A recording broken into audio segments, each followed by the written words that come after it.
কিয়ামতের ময়দানে আল্লাহ তাআলা দুইজন জাহান্নামের আসামিকে ডাক দিবেন। তাদের মধ্যে ঈমান আছে কিন্তু গুনাহের কারণে দুইজন বান্দাই জাহান্নামী। আমার মালিক দুইজনকে ডাক দিবেন, তোরা দুইজন জাহান্নামী, জাহান্নামের দিকে দৌড় দে। এক বান্দা দৌড়ায় আর পেছন দিকে ফিরে তাকায় না, আরেক বান্দা দৌড়ায় আবার পেছন দিকে ফিরে ফিরে তাকায়, আবার দৌড় দেয়, আবার পেছন দিকে ফিরে তাকায়, আবার দৌড় দেয়, আবার পেছন দিকে ফিরে তাকায়। আল্লাহ তাআলা প্রথম জনরে ডাক দিবে, এই বান্দা তুই কি জানো জাহান্নাম কত ভয়ঙ্কর? কেন দৌড়াইলি? জাহান্নামের আযাব সম্পর্কে কি তোর কোনো ধারণা নাই? বান্দা বলবে, আল্লাহ আমি জানি জাহান্নাম বড় ভয়ঙ্কর, কিন্তু এরপরও কেন দৌড়াইলাম? কারণ হলো দুনিয়াতে থাকা অবস্থায় একটা হুকুমও তোমার মানি নাই। আমার মনে বড় ভয়, আজকে যদি তোমার এই হুকুমটাকেও অমান্য করি তাইলে না জানি কত বড় ভয়ঙ্কর জাহান্নাম আমার জন্য রেডি হয়ে আছে। এই ভয়ে আমি সামনের দিকে আর আগাইলাম না, আমি এই জাহান্নামের দিকেই যাইতে চাই। ওই বান্দাকে আল্লাহ জিজ্ঞাসা করবে, তুই যে আগাইলি আবার পেছন দিকে তাকাইলি কেন? চোখের পানি ছেড়ে বান্দা বলবে, আল্লাহ আমি গুনাহ করে ফেলেছি, কিন্তু আমি জানি তুমি বড় দয়াবান। তুমি না বলেছো তুমি না রহমান, তুমি না রহিম, তুমি না অত্যন্ত দয়াবান, তুমি না সূরা ফাতিহার মধ্যে নিজেকে রহমান রহিম নামে পরিচয় দিয়েছো, তুমি না বিসমিল্লাহির রহমানির রহিমের মধ্যে নিজের রহমান রহিম নামের পরিচয় দিয়েছো। আমি বান্দা যদিও গুনাহগার, কিন্তু তুমি তো বড় দয়াবান। আল্লাহ আমার গুনাহগুলো মাফ করে দিয়া যদি তুমি চাও তোমার দয়া আমার জান্নাত দিতে পারো। আল্লাহর কাছে যখন চোখের পানি ফেলে কান্না করবেন, আমার আল্লাহ তাআলা ফেরেশতাদেরকে ডাক দিবেন, এ ফেরেশতারা দেখলাম এক বান্দার মধ্যে আমার মালিকের জাহান্নামের ভয় আছে, আর এক বান্দার মধ্যে আমি মালিকের দয়ার ভালোবাসার আশা আছে। আল ঈমানু বাইনাল খাউফি ওয়ার রাজা। যা ফেরেশতারা আমি আমার দুইটা বান্দারে মাফ করে দিয়া জান্নাত দিয়ে দিলাম। এই জন্য বলে যাই বাবা সাবধান, দুনিয়াতে যত ইবাদত করো সুযোগ পাইলে চোখের পানিগুলো ফেলে ফেলে কাঁদবা আর মালিকের কাছে বলবা, আল্লাহ আমার চেয়ে বড় গুনাহগার এই জমিনের মধ্যে আর কেউ নাই। যদি লোক সমাজে কান্না করতে খারাপ লাগে, রাতের অন্ধকারে তাহাজ্জুদ নামাজের মধ্যে দাঁড়ায় যাইবা আর মালিকরে বলবা, আল্লাহ ডাক দাও না, মালিকরে চিল্লা ডাক দাও না, আল্লাহ জোরে ডাকো, আওয়াজ দিয়া মালিকের জোরে ডাক দাও না, আল্লাহ ওগো দয়ার মালিক আমার চেয়ে বড় গুনাহগার তোমার জমিনের মধ্যে আর কেউ নাই, আমার চেয়ে জাহান্নামের আসামি তো আর কেউ নাই। ওয়া ইন তাউদ্দু নি'মাতাল্লাহি লা তুহসুহা। বান্দা যদি আমি আল্লাহ পাকের নিয়ামতগুলো একটা একটা করে গণনা করতে আরম্ভ করো, আমি আল্লাহ পাকের নিয়ামতগুলো গণনা করে করে করে করে হিসাব করতে পারবে না। তোমার যা প্রয়োজন ছিল আমি আল্লাহ না চাইতেও তোমাকে সেই নিয়ামত দিয়ে ভরপুর করে রেখেছি। বান্দার জন্য যা যা দরকার, মায়ের গর্ভের মধ্যে বান্দার জন্য খাবারের ব্যবস্থা করা দরকার। আল্লাহ তাআলা মায়ের গর্ভ থেকে বাচ্চার নাভির সাথে একটা ছোট্ট সুন্দর খাবারের ব্যবস্থা করে দিলেন। 10 মাস 10 দিন বসে আল্লাহ তাআলা আপনাকে আমাকে মায়ের গর্ভে কুদরতি হাতে লালন পালন করলেন।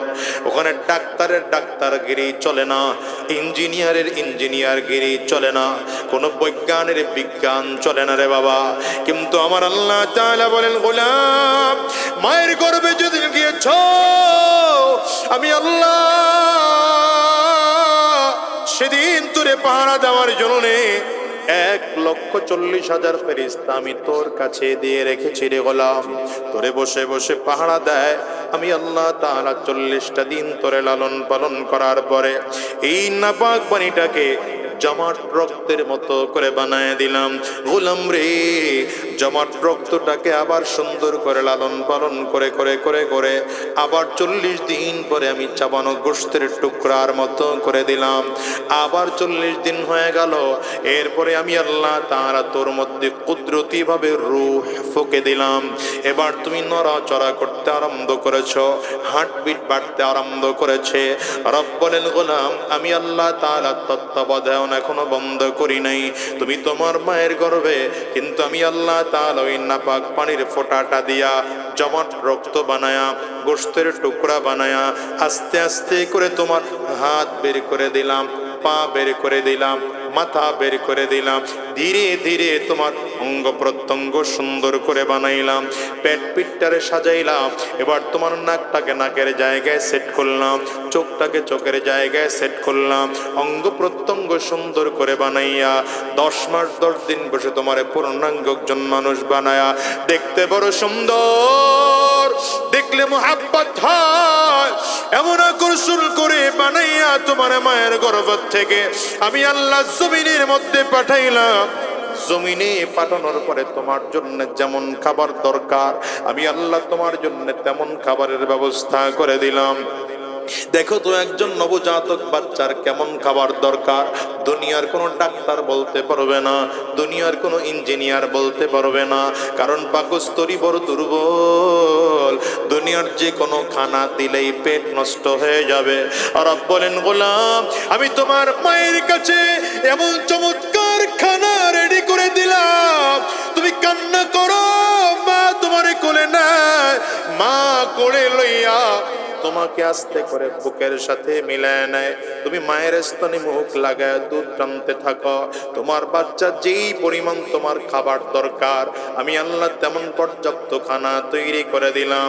বেশি গরম না, বেশি ঠান্ডা না, বেশি পাতলা না, বেশি ঘন না, বেশি মোটা না, বেশি চিকন না, আমি আল্লাহ এমন চমৎকার করে খাবার তোমার মায়ের কাছে দিয়ে রাখলাম। জন্মসূত্রে বান্দা তোমার দাঁত আমি দিলাম না। আস্তে আস্তে করে কেন দাঁত দিলাম না রে বান্দা? কারণ তোমার মুখের মধ্যে যদি দাঁত থাকে তাইলে তুমি শক্ত খাবার খাইতে চাইবা না। না, পাকস্থলী এত শক্ত হয় নাই যে শক্ত খাবার খাইতে পারো। আস্তে আস্তে করে বয়স বাড়লো, 2, 2.5, 3 বছর হয়ে গেল। আল্লাহ বলেন তোমার মুখের মধ্যে এখন আমি আল্লাহ দাঁত দিলাম, তাও পূর্ণাঙ্গ দিলাম না, অল্প কিছু দাঁত দিলাম।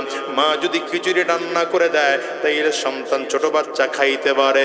গোশত যদি হাত দিয়ে পাকায়া নরম করে দেয় তাইলে বান্দা একটু একটু খাইতে পারে। আল্লাহ বলেন কেন দাম কম দিলাম? বলে তোমার পাকস্থলী যে এখনো কমপ্লিট হয় নাই। আস্তে আস্তে করে বয়স আরো বাড়ে, 5 বছর 7 বছর হয়ে গেল। আগের নরম দাঁতগুলো ফালাইয়া আল্লাহ বলেন তোমার এখন আমি শক্ত দাঁত দিলাম। এই শক্ত দাঁতগুলো দিয়ে গরুর হাড্ডি চাবায়া খাও, মহিষের হাড্ডি চাবায়া খাও, গরুর গোশত চাবায়া খাও। খাও বান্দা, সব তোমার জন্য বানাইলাম, তুমি নিজেই খাইবা। এই বান্দা শোনো, গোটা দুনিয়া সব তোমার জন্য বানাইলাম, আসমান ও জমিন সব বান্দা তোমার জন্য বানাইলাম। তাকায় তাকায় দেখো তো আমার আল্লাহ তাআলা 7 আসমান বানাইলেন। প্রথম আসমানকে আল্লাহ তাআলা স্বচ্ছ সাদা কাঁচ দিয়ে বানাইলেন। দ্বিতীয় আসমানকে আমার আল্লাহ তাআলা লোহা দিয়ে বানাইলেন। তৃতীয় আসমানকে আমার আল্লাহ তাআলা তামা দিয়ে বানাইলেন। চতুর্থ আসমানকে আল্লাহ তাআলা রূপা দিয়ে বানাইলেন। পঞ্চম আসমানকে আল্লাহ তাআলা স্বর্ণ দিয়ে বানাইলেন। ষষ্ঠ আসমান আল্লাহ তাআলা জবরদস্ত পাথর দিয়ে আল্লাহ তাআলা বানাইলেন। সপ্তম আসমান ইয়াকুত পাথর দিয়ে আল্লাহ তাআলা বানাইলেন। এরপরে জমিনের দিকে তাকাও, রব বলেন উলাম 7 আসমানের নিচে প্রথম আসমানের নিচে আমি আল্লাহ তাআলা তোমার জন্য সূর্য বানাইলাম, তোমার জন্য তারকা বানাইলাম, তোমার জন্য চাঁদ বানাইলাম। সূর্য কেন বানাইলাম? তোমার আলো দেওয়ার জন্য, ভিটামিন দেওয়ার জন্য। চাঁদ কেন বানাইলাম? রাতে হালকা হালকা তোমার কাছে আলো দেওয়ার জন্য। রব বলেন গোলাম রে, তারকা বানাইলাম তোমার জন্য। জমিনের দিকে তাকাও, জমিনে আল্লাহ তাআলা কত সুন্দর করে সাগর বানাইলেন, নদী বানাইলেন, খাল বানাইলেন, পুকুর বানাইলেন, বানাইলেন, যত জায়গায় পানি আছে তত জায়গায় আল্লাহ তোমার আমার জন্য মাছ বানাইলেন, কত রং বেরঙের মাছ, নাম বেনামের মাছ আল্লাহ বানাইলেন, মাছের মধ্যে কত রকমের মজা দিলেন, পেটের মধ্যে একরকম মজা, পিঠের মধ্যে আরেক রকম মজা, লেজের মধ্যে আরেক রকম মজা, আবার দেখো মাথার মধ্যে আরেক রকম মজা। রব কয় গোলাম থেকে দেখ আমি তোর জন্য কত গাছ বানাইলাম, কত পশু প্রাণী বানাইলাম। আল্লাহ এমন পশু বানাইলেন বান্দাকে ডিম দেয়, এমন পশু বানাইলেন বান্দাকে দুধ দেয়, এমন পশু বানাইলেন বান্দার জন্য গোশত খাওয়া হালাল, এমন পশু আল্লাহ বান্দার জন্য বানাইলেন ডিম গোশত খাওয়া হারাম, এমন গাছ আল্লাহ বান্দার জন্য বানাইলেন, কিছু গাছ আছে ফলটাকেও খাওয়া যায়, গাছটাকেও খাওয়া যায়, আবার এমন কিছু গাছ আছে ফলটাও খাওয়া যায় না, গাছটাকেও খাওয়া যায় না, এমন কিছু গাছ আছে ফল খাওয়া যায় কিন্তু গাছ খাওয়া যায় না, আবার এমন কিছু গাছ আছে গাছ খাওয়া যায় কিন্তু ফল খাওয়া যায় না। আর আপ বলেন গোলাম সব তোর জন্য বানাইলাম, টাকা টাকা দেখো কোথায় বেলজিয়ামে আপেল হয়, তোমার আমার বাড়িতে আল্লাহ তাআলা কুদরতি ভাবে পৌঁছে দিলেন, কোথায় পাকিস্তানে আঙ্গুর হয় আল্লাহ তাআলা তোমার আমার ঘরে সেটা পৌঁছায় দিলেন, কোথায় আরব দেশে খেজুর হয় আল্লাহ তোমাকে আমাকে ঘরে পৌঁছায় দিলেন, গ্রামের কত কৃষক কত সবজি চাষ করে তোমার আমার জন্য আল্লাহ তাআলা তাও ঘরে পৌঁছায় দিলেন। রব বলেন গোলাম রে আমি কুদরতি হাতে তোরে সুন্দর করে লালন পালন করলাম, এত চমৎকার করে তোরে বানাইয়া আস্তে আস্তে করে বড় বানাইলাম, 8 বছর 10 বছর 12 বছর হয়ে গেল, এতদিন পর্যন্ত তোর কাছে সাজদা চাই নাই, নামাজ চাই নাই, রোজা চাই নাই, হজ চাই নাই, যাকাত চাই নাই, আজকে তোর বয়স 15-16 হয়ে গেল, এখন তুই পূর্ণাঙ্গ একজন টকবগে যুবক। এই যুবক রে এখন তোর চাহনির মধ্যে আকর্ষণ আছে, তোর কথা বলার মধ্যে আকর্ষণ আছে, সব দলের মানুষগুলো এখন তোরে পছন্দ করে, আওয়ামী লীগের লোক তোরে ডাক দেয়, বিএনপির লোক তোরে ডাক দেয়, আমার দলে আয় আমি তোরে একটা ভালো পথ দিয়ে দেব। ওরা বলেন গোলাম এই 15টা বছর তোরে আমি আল্লাহ নিয়ামত দিয়ে ভরপুর করে করে বানাইলাম, আজকে তোরে আমি ডাক দিলাম হাইয়া আলাস সালাহ, আয় আয়, এতদিন তোরে নামাজে ডাকি নাই, এখন আয় বান্দা আমার কাছে নামাজের জন্য আয়, ফজরে তোরে ঘুম পাড়ায় নামাজের জন্য ডাকলাম, আবার জোহরে তোরে নামাজের জন্য ডাকলাম, আসরে আবার ডাকলাম, মাগরিবে আবার ডাকলাম, ইশায় আবার ডাকলাম। দেখো তো চিন্তা করে প্রতিদিন মুয়াজ্জিনকে দিয়ে আমার আল্লাহ তাআলা 10 বার ডাকেন 5 ওয়াক্ত নামাজে, নামাজে আসো গোলাম হাইয়া আলাস সালাহ, হাইয়া আলাস সালাহ, বান্দা নামাজে আসো, নামাজের দিকে আসো, নামাজে আসলে কি হবে শোনো, হাইয়া আলাল ফালাহ, নামাজে যদি আসো কল্যাণ তোমার হয়ে যাবে। বললাম রে তোমার কাছে কোনো বিনিময় চাই না, শুধু আজকে একটাই বিনিময় চাই, তোমার নাক আর কপালটারে জমিনের মধ্যে ঠেকাইয়া তুমি সাক্ষী দাও আল্লাহ আমার কাছে বাদশাহী বড় নয়, টাকা পয়সা বড় নয়, আমার কোনো ক্ষমতা নাই, আমার কোনো ইজ্জত নাই, আমার কোনো দৌলত নাই, আমার কোনো কিছুই নাই, সব থেকে তুমি বড় আমি ছোট, আমার অস্তিত্বরে জমিনের মধ্যে ঠেকাইয়া দিলাম, নাগর কপালটারে জমিনের মধ্যে ঠেকাইয়া দিলাম, আর সাক্ষী দিলাম সুবহানা রাব্বিয়াল আ'লা, পড়ো পড়ো পড়ো সুবহানা রাব্বিয়াল আ'লা। আয় আল্লাহ তুমি আমার সব থেকে বড় রব, তুমি আমার সব থেকে উঁচু রব, তুমি আমার সব থেকে সম্মানিত রব। আল্লাহ বলেন গোলাম রে তুই যদি সাক্ষীটা আমারে দিতে পারো আমি আল্লাহ এত খুশি, আমি আল্লাহ তোর জন্য কুদরতি হাতে সুন্দর করে জান্নাতটারে সাজাইলাম। এই জন্য বলি বাবা দুনিয়ার টালার রং তামাশার মধ্যে পড়ে আমার মালিক রে ভুলে যেও না, বরং আমার মালিক কয় ওয়ামা খালাকতুল জিন্না ওয়াল ইনসা ইল্লা লিয়াবুদুন।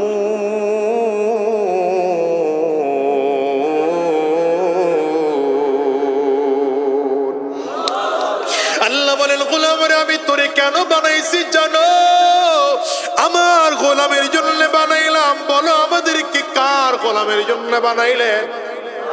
আঙ্গুলটা উঁচা করে চিল্লায় জোরে বলো, কার গোলামের জন্য বানাইলেন? গোটা দুনিয়া আমার গোলামের জন্য বানাইলেন, কিন্তু আমাকে বানাইলেন আল্লাহর গোলামি করার জন্যে। চাঁদ আমার গোলামি করে, সূর্য আমার গোলামি করে, জমিন আমার গোলামি করে, পাহাড় আমার গোলামি করে, পানি আমার গোলামি করে, সাগর নদী আমার গোলামি করে।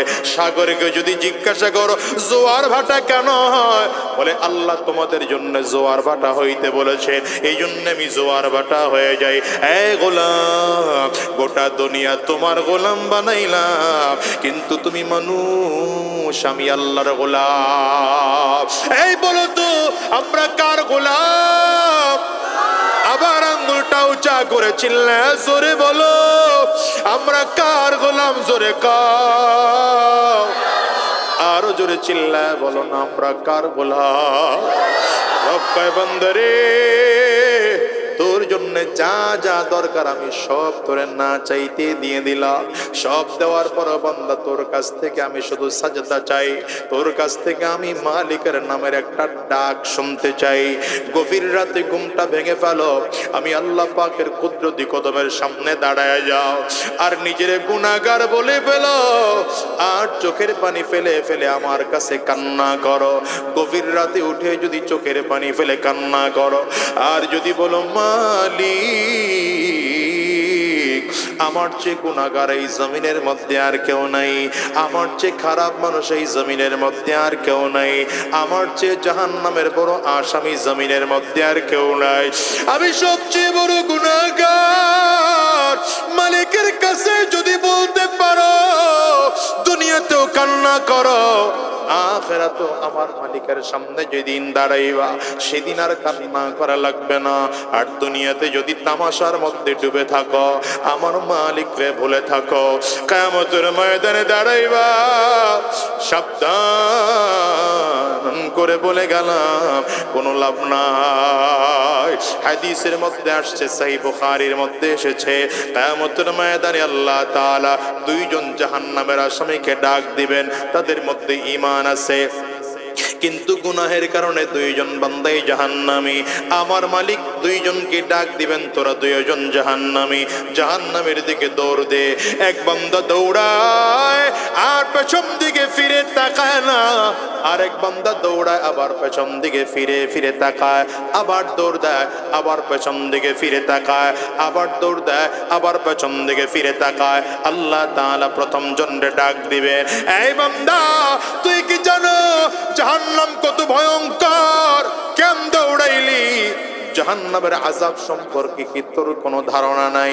বান্দা বলবে, আল্লাহ আমি জানি জাহান্নাম বড় ভয়ঙ্কর, কিন্তু এরপরও কেন দৌড়াইলাম? কারণ হলো দুনিয়াতে থাকা অবস্থায় একটা হুকুমও তোমার মানি নাই, আমার মনে বড় ভয় আজকে যদি তোমার এই হুকুমটাকেও অমান্য করি, তাইলে না জানি কত বড় ভয়ঙ্কর জাহান্নাম আমার জন্য রেডি হয়ে আছে। এই ভয়ে আমি সামনের দিকে আর আগাইলাম না, আমি এই জাহান্নামের দিকেই যাইতে চাই। ওই বান্দাকে আল্লাহ জিজ্ঞাসা করবে, তুই যে আগাইলি আবার পেছন দিকে তাকাইলি কেন? চোখের পানি ছেড়ে বান্দা বলবে, আল্লাহ আমি গুনাহ করে ফেলেছি, কিন্তু আমি জানি তুমি বড় দয়াবান। তুমি না বলেছো তুমি না রহমান, তুমি না রহিম, তুমি না অত্যন্ত দয়াবান, তুমি না সূরা ফাতিহার মধ্যে নিজেকে রহমান রহিম নামে পরিচয় দিয়েছো, তুমি না বিসমিল্লাহির রহমানির রহিমের মধ্যে নিজের রহমান রহিম নামের পরিচয় দিয়েছো। আমি বান্দা যদিও গুনাহগার, কিন্তু তুমি তো বড় দয়াবান। আল্লাহ আমার গুনাহগুলো মাফ করে দিয়া যদি তুমি চাও তোমার দয়া আমার জান্নাত দিতে পারো। আল্লাহর কাছে যখন চোখের পানি ফেলে কান্না করবেন, আমার আল্লাহ তাআলা ফেরেশতাদেরকে ডাক দিবেন, এ ফেরেশতারা দেখলাম এক বান্দার মধ্যে আমার মালিকের জাহান্নামের ভয় আছে, আর এক বান্দার মধ্যে আমি মালিকের দয়ার ভালোবাসার আশা আছে। আল ঈমানু বাইনাল খাউফি ওয়ার রাজা। যা ফেরেশতারা, আমি আমার দুইটা বান্দারে মাফ করে দিয়া জান্নাত দিয়ে দিলাম। এই জন্য বলে যাই বাবা, সাবধান, দুনিয়াতে যত ইবাদত করো, সুযোগ পাইলে চোখের পানিগুলো ফেলে ফেলে কাঁদবা, আর মালিকের কাছে বলবা, আল্লাহ, আমার চেয়ে বড় গুনাহগার এই জমিনের মধ্যে আর কেউ নাই। যদি লোক সমাজে কান্না করতে খারাপ লাগে, রাতের অন্ধকারে তাহাজ্জুদ নামাজের মধ্যে দাঁড়ায় যাইবা, আর মালিকরে বলবা, আল্লাহ, ডাক দাও না মালিকের, চিল্লা ডাক দাও না, আল্লাহ, জোরে ডাকো, আওয়াজ দিয়া মালিকের জোরে ডাক দাও না, আল্লাহ, ওগো দয়ার মালিক, আমার চেয়ে বড় গুনাহগার তোমার জমিনের মধ্যে আর কেউ নাই, আমার চেয়ে জাহান্নামের আসামি তো আর কেউ নাই। এ বাবা, দেখো তো দুনিয়া আসার সিরিয়াল আছে, যাওয়ার কিন্তু কোনো সিরিয়াল নাই। এই ময়দানেও যদি তাকাও, অনেকে এমন আছে যাদের ঘরে মা নাই। আছে না নাই বাবা? একটু আওয়াজ করে বলো। আমি আজাদের ঘরে আমার মা নাই। আমি তো প্রায় বলি, তোমরা বাসায় গিয়া দরজার মধ্যে টোকা লাগাইবা, হয়তো তোমাদের মা দরজা খুলবে। আমি আজাদি বাসায় গিয়া দরজার মধ্যে টোকা দিলে আমার মা দরজা খুলবে না। তোমাদের কার কার ঘরে মা নাই? একটু হাতটা উঁচা করে দেখাও, হাতগুলো তুলে রাখো, নামায়ও না। কার কার ঘরে বাবা নাই? বাজান, তোমরাও হাত একটু উঁচা করে দেখাও না, হাতগুলো তুলে রাখো। আমার যুবকরা তাকায় তাকায় দেখুক মাহারা মানুষগুলোর চোখ দিয়ে কেমন করে পানি বের হয়। এর যুবক, এতগুলো মানুষ হাত তুলেছে, তাকায় দেখো তো, এদের কারো ঘরে মা নাই, কারো ঘরে বাবা নাই, কারো ঘরে মা বাবা দুজনের কেউ নাই। এরা মা হারিয়েছে, বাবাকে হারিয়েছে। হিসাব মিলায় দেখো তো, তুমি আজকে বাসায় গিয়া দরজার মধ্যে টোকা লাগাইবা, মা তোমার দরজা খুলবে? বাবা দরজা খুললে বাবার চেহারা দেখতে পাইবা। এই মানুষগুলোর ঘরে মা নাই, বাবা নাই। এরা বাসায় গিয়া দরজার মধ্যে টোকা দিলে মা তাদের দরজা খুলবে না। অনুরোধ করে যাই রে বাজার, যেমন করে মা ঘরে নাই, বাবা ঘরে নাই, এমন একটা দিন আসবে তোমাকে আমাকেও জমিন থেকে বিদায় হওয়া লাগবে। আজরাইল এসে সামনে দাঁড়িয়ে যাবে। আজরাইল যখন জানটারে কবজ করে নিয়ে যাবে, গুনাহগার পড়ে থাকবে। আজরাইল জান কবজ করে নিয়ে যাওয়ার পরে তিনটা সাদা কাপড় দিয়ে, মার্কিন কাপড় দিয়ে প্যাকেট করে দেওয়া হবে। দামি বিছানা থেকে টেনে টেনে টেনে নামানো হবে। ফ্লোরের মধ্যে একটা চাটাই বিছাইয়া ঘরের পুরাতন চাদর দিয়ে তোমাকে আমাকে ঢেকে রাখবে।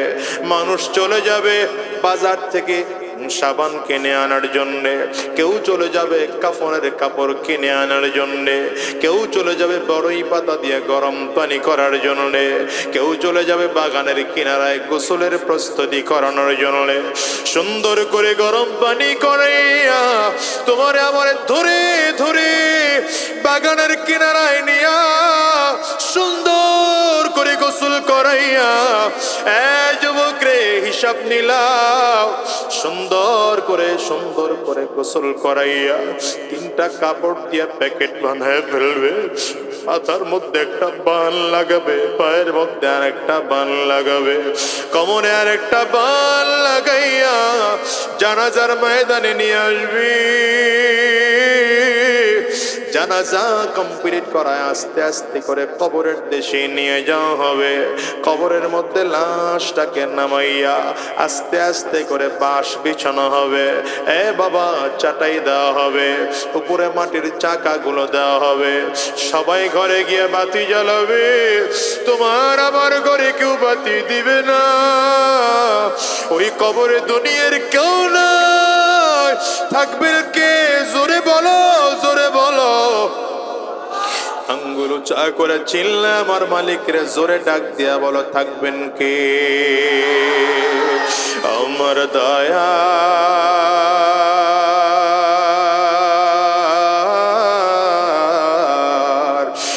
মাওলা রে,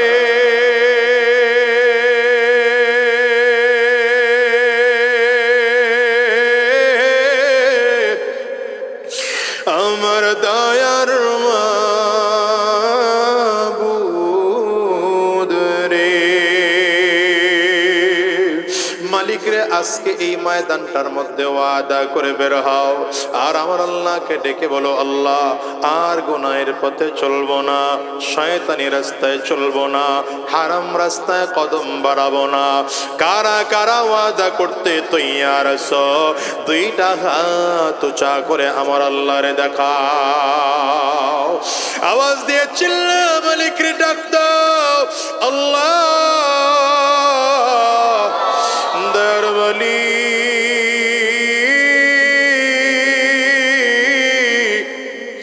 সব মানুষগুলো মিলে আমরা দুইটা হাত উঁচু করলাম, ওয়াদা করলাম হারাম রাস্তায় চলবো না, শয়তানি রাস্তায় চলবো না, গুনাহের পথে চলবো না। আল্লাহ তুমি কবুল করে নাও। চিল্লা বলো আমিন। ওয়ামা খালাকতুল জিন্না ওয়াল ইনসা ইল্লা লিয়াবুদুন। আল্লাহ তাআলা বলেন, আমি জিন এবং মানব এই দুইটি জাতিকে আমি আল্লাহ সৃষ্টি করেছি একমাত্র আমার গোলামের জন্য। বলেন আওয়াজ করে, কার গোলামের জন্য? আল্লাহর গোলামের জন্য। দুনিয়াতে কত মাখলুক আল্লাহ তাআলা সৃষ্টি করলেন? আমরা অনেকেই সংখ্যার দিক থেকে বলে থাকি 18,000, কিন্তু আসলে হিসাব করলে পাওয়া যায় আল্লাহ তাআলা অগণিত মাখলুক বানায় রাখছেন। কারণ রঈসুল মুফাসসিরিন আব্দুল্লাহ ইবনে আব্বাস রাদিয়াল্লাহু আনহু বলেন, আল্লাহ তাআলা দুনিয়ার মতো আরো 40,000 জগৎ সৃষ্টি করেছেন দুনিয়া ছাড়া। দুনিয়া ছাড়া আরো কতগুলো জগৎ আল্লাহ তাআলা বানাইছেন? আওয়াজ করে জোরে বলেন না, আওয়াজ করে বলেন। দুনিয়া ছাড়া আরো 40,000 জগৎ আল্লাহ তাআলা সৃষ্টি করেছেন। এবং দুনিয়ার মধ্যে যেমন করে অগণিত মাখলুক আছে, আল্লাহ পাকের সেই 40,000 জগতের মধ্যে আল্লাহ পাকের সেই এলাকায় বসবাস করতে পারে এমন করে পর্যাপ্ত মাখলুক প্রতিটা জগতে আল্লাহ তাআলা বানিয়ে রাখছেন। কিন্তু আশ্চর্যের বিষয় হলো, আল্লাহ তাআলা এই সব মাখলুকদেরকে কেন বানাইলেন সেটা বলেন নাই। কিন্তু মানুষ আর জিন এই দুইটা জাতিকে আল্লাহ তাআলা কেন বানিয়েছেন সেটা স্পষ্ট করে বলেছেন। আল্লাহ বলেন, আমি জিন এবং মানুষ এই দুইটি জাতিকে আমি আল্লাহ আমার গোলামের জন্য বানাইছি। সহজ হিসাব করলে এমন হয় যে গোটা দুনিয়াটা আল্লাহ তাআলা বানিয়েছেন মানুষের গোলামের জন্য, আর মানুষকে আল্লাহ তাআলা বানিয়েছেন একমাত্র রবের গোলামি করার জন্য।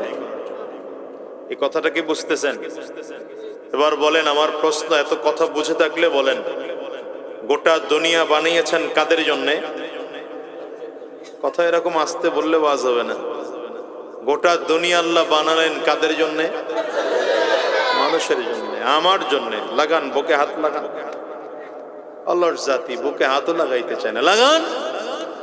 লাগায় বলেন, গোটা দুনিয়া বানিয়েছেন আল্লাহ কাদের জন্য? মানুষের জন্য, আমার জন্য, আমাদের জন্য। কিন্তু আমাকে বানিয়েছেন কার জন্য? আল্লাহর গোলামের জন্য। দেখেন, জিন এবং মানুষ এই দুইটি জাতিকে আল্লাহ তাআলা বানিয়েছেন গোলামের জন্য। তো এর মধ্য থেকেও জিনদের থেকেও বেশি সম্মানিত করে, বেশি শক্তিশালী করে, বেশি পাওয়ারফুল করে আল্লাহ মানুষকে সৃষ্টি করেছেন। কারণ রব্বি করিম কুরআনুল করিমের মধ্যে বলেন, ওয়ালাকাদ কাররামনা বনি আদম। আমি আল্লাহ তাআলা মানব জাতিকে সব থেকে শ্রেষ্ঠ সম্মানিত করে বানাইলাম। কি করে বানাইছেন? জোরে বলেন, আওয়াজ করে বলেন। সম্মানিত করে বানাইছেন। তাহলে জিনদের থেকেও মানুষদের সম্মান বেশি, ফেরেশতার থেকেও মানুষের সম্মান বেশি। কি কথা বলে না? সৃষ্টির মধ্যে শ্রেষ্ঠ সম্মানিত করে আল্লাহ মানুষকে বানাইছে। দেখেন, জিনকে আল্লাহ বানিয়েছেন, কিন্তু শক্তিশালীর দিক থেকে জিনদের থেকে মানুষ বেশি শক্তিশালী। যেমন একটা ছোট্ট উদাহরণ নেন, জিনদের থাকার জায়গা হলো বাথরুম। আমরা যেখানে হাজাত সারার জন্য যাই, ওটা হলো জিনদের জায়গা, থাকার জায়গা। আল্লাহ তাআলা তার কুদরতি রহমতি দরবার থেকে যখন জিনকে বের করে দিলেন, জিনরা কয়েক জিনিস আল্লাহ পাকের কাছে চাইছেন, এর মধ্যে আল্লাহ আমাদেরকে থাকার ব্যবস্থা করে দাও। আল্লাহ বললেন, আবাদি কোন জমিনে থাকার সুযোগ নেই, তোমরা আবাদি জমিনে থাকবা আর আমার বান্দাদেরকে ডিস্টার্ব করবা, এটা হবে না। থাকতে মনে চায় তো জঙ্গলে চলে যাও। জিনরা বলো, আল্লাহ জঙ্গল ছাড়া আর কি কোথাও থাকার জায়গা নাই? আল্লাহ তাআলা এই জঙ্গল ব্যতীত আরেকটা জায়গা, মানুষের হাজাত সারার জায়গা, বাথরুমের মধ্যে আল্লাহ বললেন ওখানে থাকো। কিন্তু আশ্চর্যের বিষয় হলো, জিনদের থাকার জায়গা ওখানে, কিন্তু কোন মানুষ যখন সুন্নাহ তরিকায় ইস্তেঞ্জা যাওয়ার যে সুন্নাহ তরিকায় থাকে, এভাবে যদি কেউ সুন্নাহ তরিকায় ইস্তেঞ্জা যাইতে পারে, তাহলে কোন জিন মানুষকে ডিস্টার্ব করার ক্ষমতা রাখে না। ইস্তেঞ্জা যাওয়ার একটা আদব আছে না নাই? জিনদের থাকার জায়গা কোথায়? বাথরুম। কিন্তু মানুষ যদি আল্লাহর নবীর সুন্নাহ তরিকায় ইস্তেঞ্জায় যায়, নবীজির সুন্নাহ তরিকা কি? ইস্তেঞ্জায় যাওয়ার সময় পায়ে কিছু থাকতে হবে, জুতা হোক বা স্যান্ডেল হোক, 1 নম্বর সুন্নাহ। 2 নম্বর সুন্নাহ, ইস্তেঞ্জায় যেতে হলে মাথা ঢেকে যেতে হবে। মাথা ঢেকে যেতে হবে, পায়ের নিচেও কিছু থাকতে হবে, মাথাও ঢাকতে হবে। কয়টা গেল? 3 নম্বর সুন্নাহ, দোয়া পড়ে ইস্তেঞ্জায় যেতে হবে। কি দোয়া? আল্লাহুম্মা বারিক লানা ফি রজব ওয়া শাবান। কি কোন? তেলে বলেন বলেন, এই যে বল পারেন না তো, পোলাবান বলতেছে, আপনারা বলতে পারলেন না তো। আল্লাহুম্মা পড়েন, ইন্নী আউযু বিকা। সবাই কয় না, মুখ বন্ধ করে বলছে। শিখেও না, শিখতে জানেও না, শিখতেও মন চায় না। বলেন, আল্লাহুম্মা ইন্নী আউযু বিকা মিনাল খুবুসি ওয়াল খাবাইস। এই দোয়া পড়ে যদি আপনি ইস্তেঞ্জায় ঢুকেন, কয়টা বললাম? 3টা। 4 নম্বর, ইস্তেঞ্জায় ঢুকবেন, বাম পা আগে দিবেন। ইস্তেঞ্জায় ঢোকার সময় যুবকরা খেয়াল করে, খালি তো খালি মুততে যাও আর হাঁকতে যাও খালি, তো ওটার মধ্যেও যে নবীজির একটা তরিকা আছে, এটা শিখলা না। আর এগুলা কপাল পড়া এমন এক জাতি, আমার এদেশের শিক্ষা ব্যবস্থায় শিখানো হয় না। প্রাথমিক বিদ্যালয়, মাধ্যমিক বিদ্যালয়, উচ্চ মাধ্যমিক বিদ্যালয়, কলেজ, ইউনিভার্সিটি লেভেল শেষ করার পরেও একজন বিশাল শিক্ষিত মানুষ, মাস্টার্স পাস করে নেওয়ালা, এই জানে না ইস্তেঞ্জায় কেমন করে যাইতে হয়, ঘুমানোর সুন্নাহ তরিকা কি, খানা খাওয়ার সুন্নাহ তরিকা কি, ঘর থেকে বের হওয়ার সুন্নাহ তরিকা জানে না। না জানার কারণ হলো, আমাদের দেশের শিক্ষা ব্যবস্থায় ইসলামকে উঠিয়ে দেওয়ার চক্রান্তর ষড়যন্ত্র দীর্ঘদিন ধরে চলেছে। আসতে বলবেন না, জোরে বলেন। শিক্ষা ব্যবস্থা পরিবর্তন করতে করতে এমন করা হয়েছে, মানুষ আর আদম সন্তান না, এরা সব বানরের বাচ্চা। আপনার ঘরে তো বানরের বাচ্চা বালাই ফেলাইছিল। খালি কপাল ভালো, কপাল ভালো যে স্কুল কলেজ ইউনিভার্সিটির ছাত্ররা লেখাপড়া শেষ করে স্বৈরাচারের বিরুদ্ধে রাজপথে নেমেছিল, নয়তো আপনারা সব বানরের বাচ্চা হয়ে যেতেন। ঠিক না? কারণ মাত্র শিক্ষা ব্যবস্থা শুরু করছে এটা। আগামী বছর এটা আরো এস্টাবলিশড হতো, এর পরের বছর আরো এটা শক্ত হতো। আগামী 5-7 বছর পরে ছোট ছোট বাচ্চারা ইতিহাস পড়তো, প্রবর্তনবাদ মানুষ শিখতো, বাচ্চাদেরকে শেখানো হতো এটা যে মানুষ আগে কি ছিল, বানর ছিল, বানর থেকে মানুষ হয়েছে। এখন আবার এরা যুক্তি দেয় বানরের পেছনে তো লেজ আছে, লেজ গেল কই, বলে নোনা পানির সাগরের মধ্যে সাঁতার কাটতে কাটতে কাটতে কাটতে এক পর্যায়ে গিয়া বানর হয়ে গেছে, লেজটা পড়ে গেছে, মানুষ হয়ে গেছে। নাউজুবিল্লাহ যেমনে বললেন তাতে মনে হয় যেন মানে ফরমালিন দিয়ে ভিজায় রাখছেন। নাউজুবিল্লাহ উঠাইতে খুব কষ্ট হয়ে যাইতেছে। নাউজুবিল্লাহ বললে আবার নষ্ট হয়ে যায় কিনা, জোরে বলেন। আরেকবার চান্স দেব, ডানে বামে তাকাবেন, দেখবেন নাউজুবিল্লাহ বলে না কে। মনে করবেন এটা আমগর এই দলের না, এটা ওই দলের। কোন দলের? ওই বানরের দলের। যারা বানরের শিক্ষা নীতি প্রণয়ন করেছে এরা ওই দলের। আবার বলেন নাউজুবিল্লাহ বলেন। মানুষ কিসের বাচ্চা? মানুষের বাচ্চা।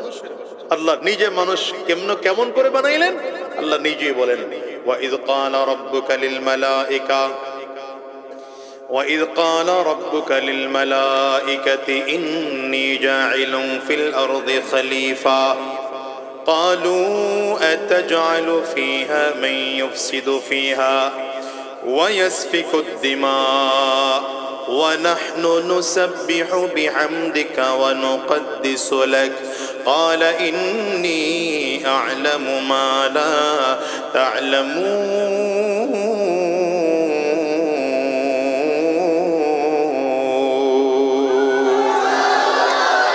কেমন করে আল্লাহ মানুষ বানাইলেন আল্লাহ নিজেই বলেন, ফেরেশতাদেরকে নিয়ে আমি আল্লাহ পরামর্শে বসলাম।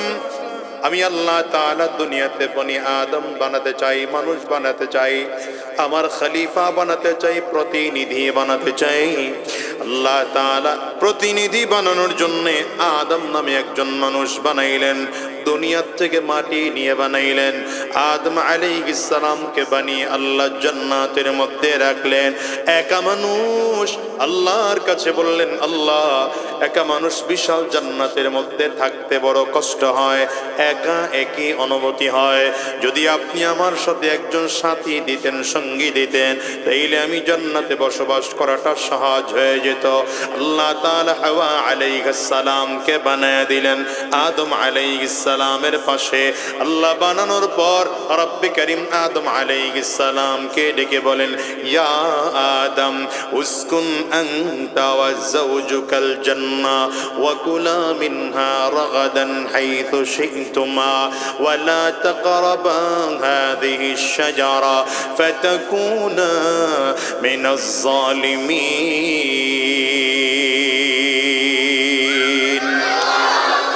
আল্লাহ তাআলা বলেন, হে আদম তুমি আর তোমার বিবি হাওয়া দুইজনে মিলে জান্নাতের মধ্যে থাকো, জান্নাতে বিচরণ করো, যা খাইতে মনে চায় সেগুলো খাও, কোনো অসুবিধা নাই। তবে নির্দিষ্ট একটা গাছ দেখায় আল্লাহ বললেন, সাবধান, এই গাছের ফল খাবে তো দূরের কথা, গাছের ধারে কাছেও যাইও না। লম্বা কথা, আদম আলাইহিস সালামকে আল্লাহ বানাইলেন, হাওয়া আলাইহিস সালামকে আল্লাহ বানাইলেন, অবশেষে জান্নাত থেকে তাদেরকে আল্লাহ জমিনের মধ্যে পাঠাইলেন। হাওয়া আলাইহিস সালামকে আল্লাহ তাআলা আরব দেশের জিদ্দায় পাঠালেন, আর আদম আলাইহিস সালামকে আল্লাহ তাআলা শ্রীলঙ্কায় পাঠালেন। দুজন আবার গিয়া দুনিয়ার মধ্যে একা একা মানুষ হাঁটতেছে, হেঁটে হেঁটে গিয়ে এখনকার যেটা আরাফার ময়দান আছে, দুজন গিয়ে নতুন করে সেখানে আবার পরিচয় হলো। এবার তাদের আবার দুনিয়ার জিন্দেগি শুরু হয়ে গেল। এখন আল্লাহ নিয়ম করলেন দুইজন করে সন্তান হবে, একজন ছেলে হবে আবার মেয়ে, পরের জোড়ায় গিয়ে একজন ছেলে হবে আবার একজন মেয়ে হবে। আগের জোড়ার ছেলে পরের জোড়ার মেয়ে, পরের জোড়ার ছেলে আগের জোড়ার মেয়ে, এমন করে বিবাহ বন্ধন হবে। আল্লাহ তাআলা এমন করে করে করে করে গোটা দুনিয়ার মধ্যে মানুষ বানাইলেন। আজকে গোটা দুনিয়ার 800 কোটি মানুষ, প্রায় 200 থেকে 250 কোটি মুসলমান, সব আমরা আদম আলাইহিস সালামের সন্তান। সুতরাং আমরা আদম সন্তান, বানরের সন্তান না। ঠিক কিনা বলো? দুঃখ পাওয়ালা পশু ওরা মানুষ থেকে পড়ছে বাদ, শত্রুর বলি শিখে নিজের বাপকে বলছে মৌলবাদ। জন্ম মৃত্যু সবই ওদের, মূল ছাড়া তাই নাই কঠিক, ধর্মে নাস্তিক জন্মে জারুদ ছুটছে ওরা দিকবিদি। মূল ছাড়া সব পরগাছাদের উদ্ভ্রান্ত মতবাদ, মানুষ নাকি বানর জাতি ডারউইনের ভ্রান্তবাদ। জিন্দাবাদ জিন্দাবাদ ইসলামী মৌলবাদ, মূল ছাড়া সব ভ্রান্তবাদ, মুর্দাবাদ মুর্দাবাদ। জিন্দাবাদ জিন্দাবাদ ইসলামী মৌলবাদ, মূল ছাড়া সব ভ্রান্তবাদ, মুর্দাবাদ মুর্দাবাদ। জিন্দাবাদ জিন্দাবাদ। কষ্ট হয়, অসুবিধা হয়। সঙ্গীত জগতের কিংবদন্তি তো একটু আগে আলোচনা করে গেছেন মৌলানা আসহাবউদ্দিন আল আজাদ ভাই, সঙ্গীত শোনাইছেন আপনাদের মন ভরে। আমি ওই ছোটবেলায় টুকটাক গাইতাম, এই কারণে মাঝে মাঝে আইসা পড়ে আছে। তো আমরা বানরের বাচ্চা না, বলেন আমরা কার বাচ্চা? মানুষের বাচ্চা, ঠিক কিনা বলো? শিক্ষা নীতিটারে তোরা ধ্বংস করে দিয়েছিল।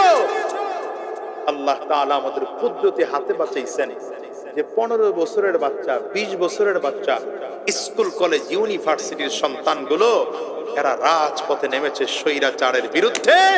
আর আল্লাহ পাকের কি কুদরত, 45 মিনিটের আলটিমেটাম দিয়েছে ছেলেপান, আর এর ভয়ে দুপুরের খানা না খেয়ে পালাতে বাধ্য হয়েছে। আমার সহজ কথা, সোজা কথা, যদি আপনি ভুলটাকে শোধরায় নেন আলহামদুলিল্লাহ, সাধুবাদ জানাই। আসেন আপনি আমি দুজন মিলে একসাথে সুন্দর বাংলাদেশ গড়ি। আর যদি এখানে বসে মুসলমানদের মধ্যে ঘাপটি মেরে কোনো ষড়যন্ত্র করেন, ছাড় দেওয়া হবে না, এক চুলো ছাড় দেওয়া হবে না, ঠিক কিনা বলো? যা হোক, অনেক লম্বা কথা বলে ফেললাম। তো ইস্তেঞ্জায় যাওয়ার দোয়া মনে আছে না? ভুলে গেছে? বলেন তো এটা কোথায় শেখানো হয়? কথা বলে না তো, বলেন। আমি মাঝখানে আরেকটা কথা বলে যাব, কথা সব জায়গায় বলি এজন্য যে মিডিয়ার কল্যাণে যদি নতুন করে যারা ক্ষমতায় আসবে তাদের কাছে যদি কথাটা পৌঁছে যায়, এই জন্য বলি। সেটা হচ্ছে, একটা সময় শিক্ষা ব্যবস্থায় হযরত আমর রাদিয়াল্লাহু আনহুর জীবনে ছিল, হযরত আবু বকর সিদ্দিক রাদিয়াল্লাহু আনহুর জীবনে ছিল। পর্যায়ক্রমে এগুলোকে বাদ দেওয়া হয়েছে। আমি বলবো, নতুন করে যারা ক্ষমতায় আসবেন, জানি না কারা আসবেন, যারাই ক্ষমতায় আসবেন, শিক্ষা ব্যবস্থায় হযরত আবু বকর সিদ্দিকের জীবনী সংযোজন করবেন, আমার ফারুকের জীবনে সংযোজন করবেন। আমার বাংলার মুসলমান যেন স্কুল কলেজ ইউনিভার্সিটিতে পড়লেও মানুষের মতো মানুষে মুসলমানের সন্তান হয়ে যেন বাঁচতে পারে, সে ব্যবস্থা আপনারা করবেন না ইনশাআল্লাহ? আমার দৃঢ় বিশ্বাস, যারা ক্ষমতায় আসবে, যারাই আসবে, আমি জানি না কারা আসবে, যারা আসুক, আমরা দোয়া করি আল্লাহ এমন ব্যক্তিদেরকে ক্ষমতায় এনে দিই। কথা বলেন না, কথা বলেন না। মাদ্রাসাতে শেখানো হয়। আপনি যদি ছোট বাচ্চাকেও জিজ্ঞাসা করেন যে ইস্তেঞ্জা যাওয়ার সুন্নাত তরিকা, কেউ বলে দিতে পারবে। কয়টা সুন্নাত তরিকা বললাম? 1 নম্বর তাকায় বইলে দিছি তো, এরপরে বলেন 1 নম্বর পায়ে জুতাই থাকতে হবে এমন না। আপনি জুতার পরিবর্তে যদি অন্য কিছু থাকে, স্যান্ডেল থাকে, এই থাকে, জুতা বললে তো আপনি আবার বুট শু পায়ে দিয়ে আবার বাথরুমে ঢুকে যাবেন, ঝামেলা আছে। পায়ের নিচে কিছু থাকতে হবে, 1। দ্বিতীয় হচ্ছে মাথা ঢাকতে হবে। 3 নম্বর দোয়া পড়তে হবে। 4 নম্বর বাম পায়ে ঢুকতে হবে। হাদিসে এসেছে, যদি আপনি দোয়া পড়েন আল্লাহুম্মা, এখনো মুখস্থ হয় নাই না? বলেন মাশাআল্লাহ। আমি এবার আর বললাম না, আপনাদের থেকে শুনলাম, সবক নিলাম আর কি। বন্ধ করে কাম করতেছে। এইটা যদি পড়েন তো হাদিসে আসছে, এই দোয়া পড়ার সাথে সাথে ইবলিস যদিও থাকে সে বাথরুমে, কিন্তু চোখ অন্ধ হয়ে যায়, চোখ দিয়ে দেখে না, কানে শোনে না, এমনকি শরীরটা পর্যন্ত প্যারালাইজড হয়ে যায়। আপনি যতক্ষণ হাজাত সারলেন কোন শয়তান আপনাকে দেখতেও পায় না, আপনার আওয়াজ শুনতেও পায় না, প্যারালাইজড হয়, আপনাকে কোনো ডিস্টার্ব করতেও পারে না। এলে বলেন জিনের শক্তি বেশি না মানুষের শক্তি বেশি? আরো বলি, হাদিসে আসছে আপনি কোন ঘরে ঢুকলেন, কোন রুমের দরজা লাগানোর সময় যদি বিসমিল্লাহির রহমানির রহিম পড়ে লাগান, হাদিসের মধ্যে আসছে সেই ঘরে কোন শয়তান ঢুকবে, কোন জিন ঢুকবে, পৃথিবীর কোন জিনের এই শক্তি নাই। মানুষকে আল্লাহ এত শক্তি দিয়ে বানিয়েছেন, মানুষকে এত শক্তি দিয়ে বানিয়েছেন, এই জন্য রব বলেন ওয়ামা খালাকতুল জিন্না ওয়াল ইনসা ইল্লা ওয়ামা খালাকতুল জিন্না ওয়াল ইনসা ইল্লা লিয়াবুদুন।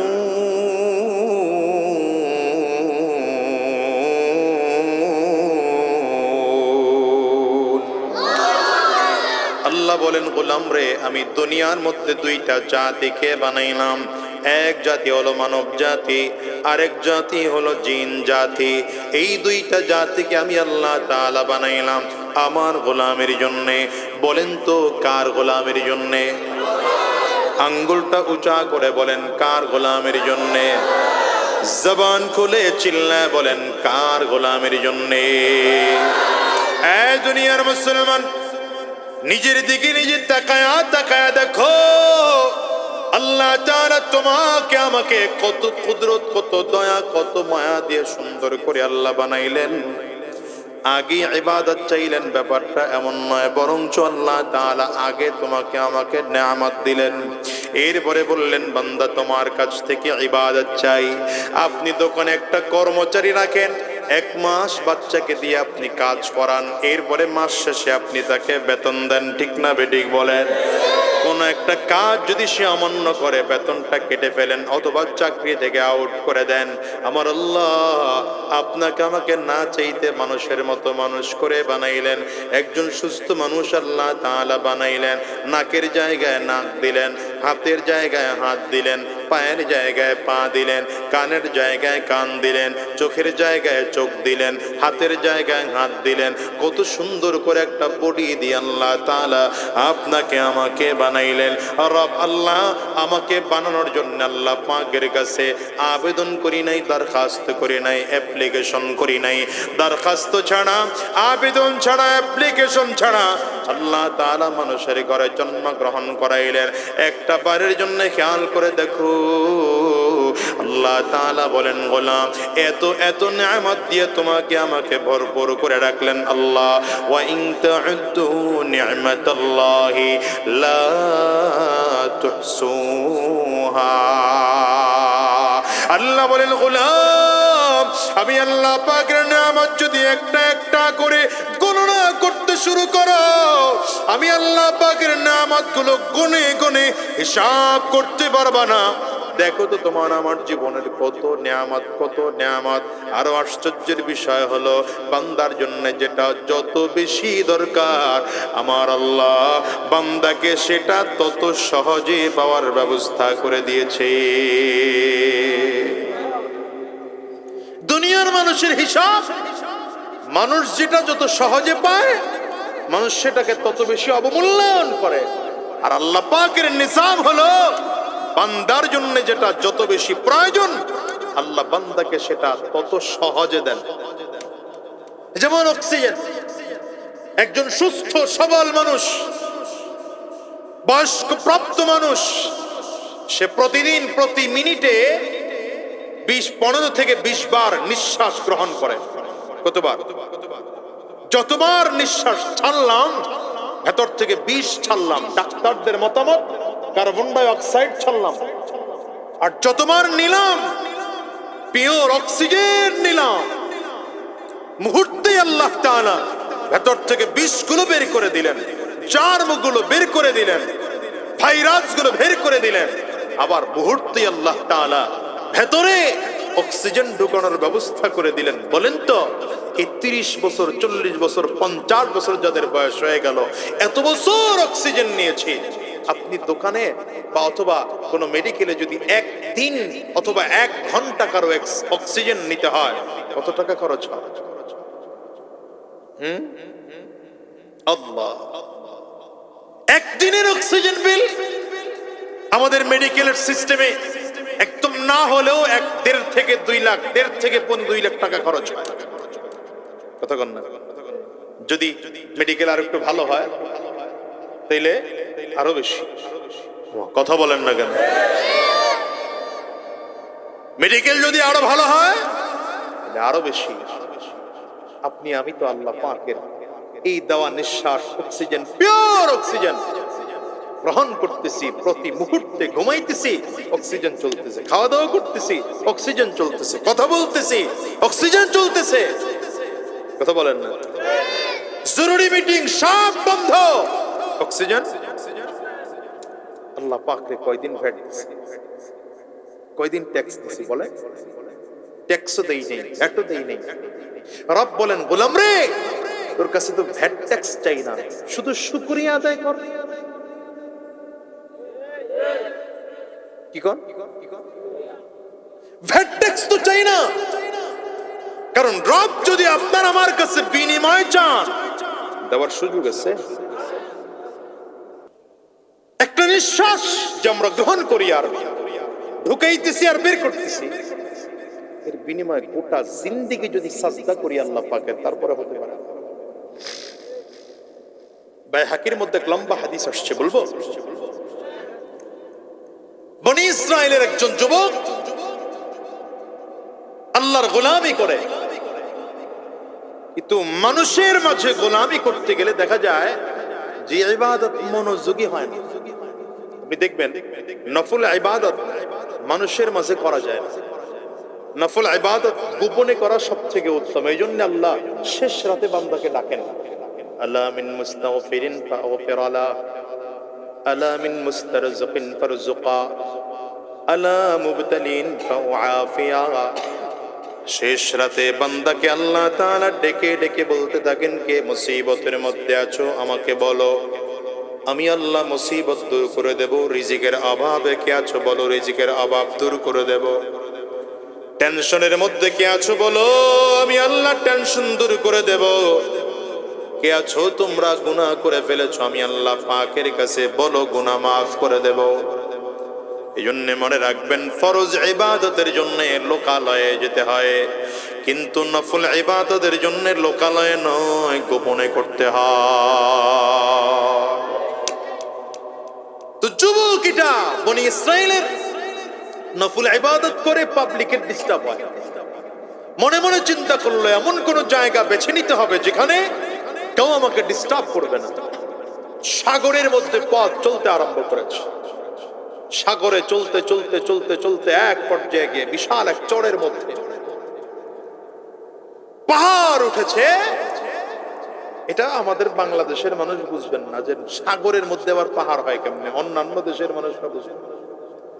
এই পাহাড়ের চূড়ায় উঠে গর্তের মধ্যে একা একা নির্জনে ইবাদত করতেছে, কিন্তু যেইটুকু খানা সাথে করে নিয়ে গিয়েছিল, খানা কিছুদিনের মধ্যেই খানা শেষ। এখন ওইখান থেকে যদি আবার সংগ্রহে আসতে হয় খানার, তাহলে ইবাদতে মনোযোগ হয় না। আল্লাহর বান্দা নিয়ত করছে, খানা পাই আর না পাই ইবাদত ছাড়বো না। যুবক রে, এটা তোমাদেরই বুঝাইতে পারবো না, তুমি তো টিকটকে মজা পাইছো। ইবাদতের মজা কি জিনিস তুমি বুঝো নাই। ফেসবুকে মজা পাইছো, খালি টানো, নিচের থেকে খালি উপরের দিকে টানো। কি টানে, কি কথা কান না? আমাদের দেশের যুবক আছে না, খালি ফেসবুক, খালি ফেসবুক। কি যে ফেসবুক চালায় আল্লাহ জানে, আরো জানে। এই যুবক যারা আছে বলো, প্রতিদিন 2 ঘন্টা ফেসবুক চালাইলে কি পরিমাণ সওয়াব হয়? এটা সব মুরব্বিকর আওয়াজ, জুয়ান নেডি কয় না তো। কও জুয়ান যারা আছে বলো, প্রতিদিন 2 ঘন্টা ফেসবুক চালাইছো, কি পরিমাণ সওয়াব হইছে? হ্যাঁ, সওয়াব তো হয়নি, বরং গুনাহ হয়েছে।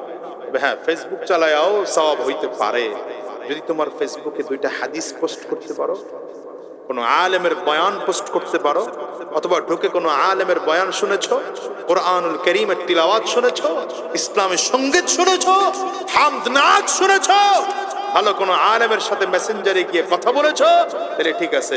কিন্তু তুই তো কস না, জুয়াইনের যেগুলো আছে বিয়ে করস নাই তগরে কইতেছ, তুই তো ভার্সিটির মাইয়াগুলোরে মেসেজ করস।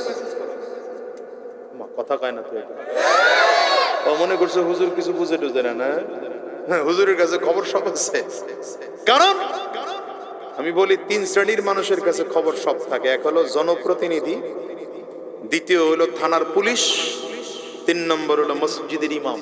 থানার পুলিশ হইতে পারি না, বাকি দুইটা তো হইছি। খালি থানার পুলিশ আল্লাহ আমারে বানায় না, বাকি দুইটা তো আছে। হ্যাঁ, খবর সব আছে আমার কাছে। আমি এলাকার চেয়ারম্যান, এটা আপনারা জানেন না। আর আল্লাহর বান্দা এই ডালিম গাছের ডালিম থেকে ফল পেড়ে পেড়ে প্রতিদিন খায়। এখন শুধু ফল খাইলে তো হবে না, পানিও তো লাগবে। সাগরের পানি তো নোনা পানি। আল্লাহ তাআলা পাহাড়ের চূড়ায় পাথর ফাটায় দিয়া পাহাড়ের থেকে ঝর্ণা বের করেছেন, মিষ্টি পানির ব্যবস্থা করেছেন। এখন আল্লাহর বান্দা ক্ষুধা লাগলে কি খায়? ফল খায়, ডালিম খায়, আর পিপাসা লাগলে এভাবে করে 500 বছর ইবাদত করেছে। জোরে বলেন, কত বছর ইবাদত করলো? 500 বছরে ইবাদত করেছে। আচ্ছা, আপনারা ভালো করে বলেন, এই ইবাদতের মধ্যে রিয়া আছে, অহংকার আছে? এই ইবাদত একমাত্র কার জন্য? কারণ নির্জনে একা একা ইবাদত করেছে, রিজিকের জন্য 10 মিনিটও সময় নষ্ট করে নাই, ঠিক না? এই বান্দা যদি 500 বছর এমন ইবাদত করে, নির্ভেজাল ইবাদত, জিবরিল আমিন বলেন নবীজিকে জানায়া দেন, হুজুর এই 500 বছরের ইবাদতের বিশাল পুঁজি নিয়া আল্লাহর বান্দা কিয়ামতের ময়দানে আল্লাহর আদালতে দাঁড়াবে। দাঁড়ালে আল্লাহ তাআলা ফেরেশতাদেরকে বলবেন, ফেরেশতারা আমার এই বান্দাকে আমার দয়ায় জান্নাত দাও। আল্লাহ কি বলবেন? বলেন না, এই কথাটা বলেন, সবক বুঝতে হয়। আল্লাহ কি বলবেন? ফেরেশতারা আমার এই বান্দাকে আমার দয়ায় জান্নাত দাও। বান্দা মনে মনে চিন্তা করবে, 500 বছরের ইবাদত নির্ভেজাল, দয়া না হইলো তো হয়। মনে মনে চিন্তা আল্লাহর দিকে তাকায় বলবে, আল্লাহ আমার ওই যে 500 বছরের ইবাদত কি কয়? আল্লাহ তাআলা শুনেও ভ্রুক্ষেপ করবেন না, শুনেও যেন শুনেন নাই, এমন একটা ব্যাপার। আল্লাহ তো সামিউন বাসীর। এরপরে আল্লাহ ফেরেশতাদেরকে আবারও বলবেন, এই ফেরেশতারা আমার এই বান্দাকে আমার দয়ায় জান্নাত দাও। কয়বার বলবেন? বান্দা দ্বিতীয়বারে আবার কয়, আল্লাহ আমার 500 বছরের নির্ভেজাল ইবাদত, মানে বুঝাইতে চায় যে আল্লাহ আমার ইবাদতের জোরেই তো আমি জান্নাতে যাইতে পারি, আপনার রহমত আর দয়া না হইলেও তো হয়। কথাটা কেন বললাম? যে আমরা ইবাদত করি, এটা আমাদের কাছে আল্লাহ তাআলা পাওনা। আল্লাহ আমাদের কাছে, যদি আল্লাহ ইবাদতের বিনিময়ে জান্নাত দেন, এটা নামাজ পড়ছে এর বিনিময় না, রোজা রেখেছে এর বিনিময় না, বরঞ্চ আল্লাহ যদি দয়া করে জান্নাত দেন, তাইলে এটা আল্লাহ পাকের মেহেরবানি, দয়া, মুহাব্বত, ভালোবাসা। নয়তো আমরা জীবনে যত নামাজ, রোজা, হজ, যাকাত এগুলোর কোনো দাম নাই, কারণে সব তো আল্লাহ পাকের দেওয়া মেহেরবানির বদৌলতে নামাজ পড়তে পারছি। কি কথা কন না? আল্লাহ যদি অসুস্থ বানায় ফেলে রাখেন, কিছু করার আছে? এই যে বাংলাদেশের 3 বারের প্রধানমন্ত্রী অসুস্থ হয়ে মেডিকেলে ভর্তি আছেন, দোয়া করি আল্লাহ তাআলা সুস্থতা, হায়াত, সুস্থতার জিন্দেগি দান করুন, ঠিক না? সুস্থতাও বিশাল বড় নিয়ামত। তো বান্দা যখন আল্লাহর কাছে বলবে আমার দয়ায়, এখন আল্লাহ তাআলা ফেরেশতাদেরকে বলবেন, এই ফেরেশতারা দেখো তো এই বান্দা আমার দয়ায় যেহেতু জান্নাতে যাইতে চায় না, তাহলে ইবাদতের পাওয়ার দিয়ে পারে কিনা একটু ওজন লাগাও। কি লাগাও? হিসাব নিকাশ মিলে দেখো। ফেরেশতারা হিসাব করে আল্লাহ পাকের কাছে হাজির হয়েছে। আল্লাহ আমরা হিসাব করে বের করছি, এই পাহাড়ের চূড়ার মধ্যে ডালিম গাছ, পাহাড়ের চূড়ায় এক গ্লাস মিষ্টি পানি বিনিময়ে এমন কত পানি আর কত ডালিম 500 বছরে খাইছে বান্দা। কথা কন, 500 বছরে ইবাদত। হায়াতও ছিল অনেক, আমগর হায়াত তো কম। মুসা আলাইহিস সালামের কাছে একজন মহিলা গেছেন, মুসা আলাইহিস সালামের কাছে এক মহিলা গেছেন, তার এক বাচ্চা নিয়ে, 80 বছর বয়সের এক বাচ্চা। বাচ্চার বয়স কত? বাচ্চা নিয়ে গেছেন মুসা আলাইহিস সালামের কাছে, আল্লাহর পয়গম্বর দোয়া করে দেন আমার এই বাচ্চাটার লেগে, আল্লাহ যেন ওর হায়াত বাড়ায় দেয়। মুসা আলী বুঝেন নাই, 80 বছরের বাচ্চা মানে হলো হাফ প্যানও পড়ে না আর কি, ওরকম বাচ্চা। বনি ইসরাইল তো হায়াত পাইতো অনেক, 1200-1400 বছর হায়াত পাইতো, 2000 বছর হায়াত পাইতো। মুসা আলাইহিস সালাম বলেন, মা আপনি তো 80 বছরের বাচ্চারে নিয়ে আসছেন দোয়া চাওয়ার জন্য, আপনার খবর আছে শেষ নবী মুহাম্মদুর রাসূলুল্লাহর উম্মতের গড় বয়স হবে 40 থেকে 60।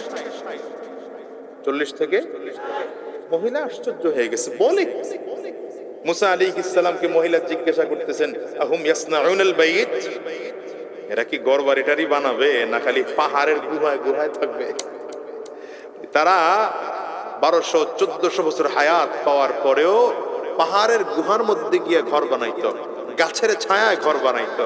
আর আমরা মাশাআল্লাহ যে building, air condition, mosaic, tiles, এখন আবার নতুন করে ডেকোরেশন, ইন্টেরিয়র ডিজাইন করে যেমন করে ঘর সাজায়, ওরা দেখলে তো আশ্চর্য হয়ে যেত যে 65 বছরের রিটায়ার্ড প্রাপ্ত মুরব্বী বিল্ডিং এর কাজ ধরছে, বাঁচবে কয়দিন? কথা বল না। मौत जिस दिन आ गई दुनिया की दौलत क्या हुई, दुनिया की दौलत क्या हुई, रूह तन से उड़ गई मुर्दा की हालत क्या हुई, मुर्दा की हालत क्या हुई। बोले मौत जिस दिन आ गई दुनिया की दौलत क्या हुई, दुनिया की दौलत क्या हुई, रूह तन से उड़ गई मुर्दा की हालत क्या हुई, मुर्दा की हालत क्या हुई। कैसे कैसे बादशाह रानिया शाहज़ादिया, उम्दा उम्दा बाला खाना ज़ीब ज़ीनत क्या हुई, ज़ीब ज़ीनत क्या हुई। मौत जिस दिन आ गई दुनिया की दौलत क्या हुई, दुनिया की दौलत क्या हुई, रूह तन से उड़ गई मुर्दा की हालत क्या हुई, मुर्दा की हालत क्या हुई। দুনিয়া নিয়ে তো ফিকির, কিন্তু দুনিয়া নিয়ে যাওয়ার উপায় নাই। আছে দুনিয়ার থেকে বিদায় নেওয়ার সময় 3টা টুকরা কাপড়, মহিলা হলে 5টা, এই ব্যবধানের থেকে বেশি আর কিছু। কি কথা কন না? আমার এক উস্তাদ মাঝে মাঝে বলতেন যে আল্লাহ তাআলা তুলনামূলক মহিলাদের থেকে পুরুষদেরকে সম্পদ একটু বেশি দিচ্ছেন। এটা দুষ্টমি করে বলতেন আর কি। তুলনামূলক আল্লাহ পুরুষদের তুলনায় মহিলাদেরকে রিজিক সম্পদ একটু কম দিচ্ছেন, এই জন্য আল্লাহ কাপড়ের কাপড় 2 টুকরা বাড়ায় দিয়ে করে সান্ত্বনা দিচ্ছেন আর কি, শান্ত থাকো। এই তো জিন্দেগি। তো আল্লাহর বান্দা বলবে, আল্লাহ আমারে আপনার দয়ায় না দিয়া ইবাদতের বিনিময়ে তো জান্নাত দেওয়া যায়। ফেরেশতারা হিসাব নিকাশ করে বের করলো, আল্লাহ দেওয়া যায়, তবে সে যে ওই পাহাড়ের চূড়ায় গভীর সাগরের মধ্যে 1 গ্লাস পানি পান করেছে, সমান সমান 500 বছরের ইবাদত। হ্যাঁ, তাহলে এখন রেজাল্ট কি দাঁড়াইলো? বাকি যে গ্লাস পানি খাইছো, বাকি যে গ্লাস ডালিম খাইছো, ওগুলোর বিনিময়ে দাও, পরে জান্নাতে যাওয়ার হিসাব করো। আল্লাহ ফেরেশতাদেরকে বলবেন, হাতে হ্যান্ডকাপ লাগাও, জাহান্নামের দিকে নিয়ে যাও। হাদিসে আসছে, জিবরিল বলতেছেন নবীজির কাছে, হ্যান্ডকাপ লাগানো হবে, টান দেওয়া হবে, আল্লাহর সামনে দাঁড়ায় আল্লাহর বান্দা চোখের পানি ফেলে কাঁদবে আর বলবে, আল্লাহ বুঝতে পারি নাই, মাফ করে দেন, ক্ষমা করে দেন, আমার ইবাদতের বিনিময়ে না আপনার দয়ায় জান্নাত দেন। এই জন্য যত ইবাদত করতেছি নিজের বুজুর্গ মনে করবেন না, বরঞ্চ এটা মনে করেন যে আমি যত ইবাদত করি তার মানে আমার আল্লাহকে আমি সন্তুষ্ট করার চেষ্টা করছি। রব তো আগে আমার কাছে ইবাদত চান না, আগে চাইছেন নামাজ ফরজ হলো কবে বলেন? এই বাচ্চাদের উপরে নামাজ ফরজ, রোজা ফরজ, যাকাত ফরজ, তো বলেন বাচ্চারা বুঝে না ওর প্রতি আল্লাহ পাকের দয়া, মায়া, মুহাব্বত, ভালোবাসা আছে না নাই? আল্লাহ বলেন, গোলাম তোর কাছে জন্মের পরেই ইবাদত চাই নাই, তুই একটা গুনাহ করলেও আমি লিখি না। এই বান্দা যদি মিথ্যা কথা বলে বাচ্চা, আল্লাহ আমল নামায় লেখে না। বাচ্চা যদি চুরি করে, আল্লাহ আমল নামায় লেখে না। বাচ্চা যদি গুনাহ করে, আল্লাহ আমল নামায় লেখে না। কারণ আল্লাহ বলেন, আমি তোরে বালেগ হওয়ার আগ পর্যন্ত তোর গুনাহ আমি লিখব। জন্ম থেকে আল্লাহ শুরু করছেন, শুধু জন্ম নয়, শুধু জন্ম নয়, যেদিন মায়ের গর্ভের মধ্যে একটা ফোঁটা নাপাক পানি ঢুকেছে, আল্লাহ সেই দিন ৭০,০০০ ফেরেশতা, 2 শিফটে ১,৪০,০০০ ফেরেশতা পাহারাদার করে বানাইছে। কার পাহারাদার? আরে বলেন না, কথা বলেন না, কার পাহারাদার? আমার পাহারাদার। কত ফেরেশতা? ১,৪০,০০০, এক এক শিফটে ৭০,০০০। এক ফেরেশতা আসে ফজরের সময়, সুবহে সাদিকের সময়, সারাদিন পাহারা দেয়, সন্ধ্যায় চলে যায়, সন্ধ্যার পরে আবার আরেক দল ফেরেশতা আসে, সারা রাত পাহারা দেয়। আপনি আমি ঘুমাই, ফেরেশতারা দাঁড়ায় দাঁড়ায় পাহারা দিচ্ছে। এই জন্য রব বলেন, ওয়া ইন তাউদ্দু নি'মাতাল্লাহ ওয়া ইন তাউদ্দু নি'মাতাল্লাহি লা তুহসুহা। বান্দা যদি আমি আল্লাহ পাকের নিয়ামতগুলো একটা একটা করে গণনা করতে আরম্ভ করো, আমি আল্লাহ পাকের নিয়ামতগুলো গণনা করে করে করে করে হিসাব করতে পারবে না। তোমার যা প্রয়োজন ছিল আমি আল্লাহ না চাইতেও তোমাকে সেই নিয়ামত দিয়ে ভরপুর করে রেখেছি।